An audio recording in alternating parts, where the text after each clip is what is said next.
The sheep and wool industry plays a very big part in the overall success of Montana's economy. And this past week, Montana producers met in the Lone Star State to discuss with others important issues impacting their operations. In tonight's Montana Ag feature, MTN's Russell Nimitz tells us what a few of those issues are.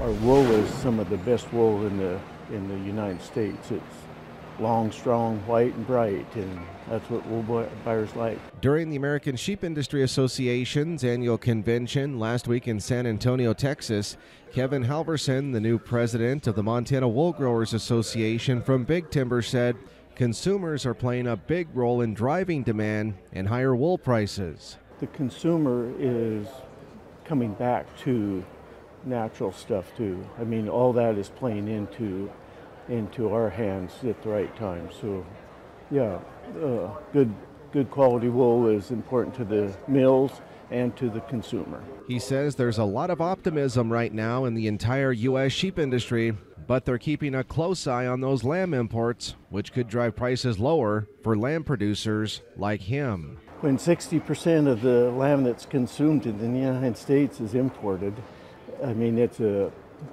we aren't producing enough. We just produce lambs too much at one time to extend that market, to have it a less volatile price fluctuation. But wildlife is still the ¡1 issue affecting their way of life. We got wolves, we got grizzly bears, and they're both big numbers anymore.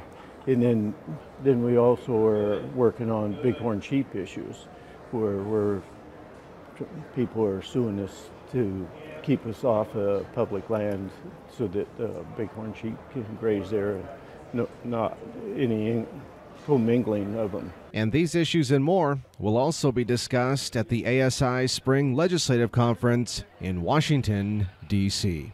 I'm Russell Nimitz reporting, MTN News. Thank you, Russell. And he says another high priority issue for the Montana Wool Growers Association is getting a new sheep extension specialist hired at Montana State University, Bozeman.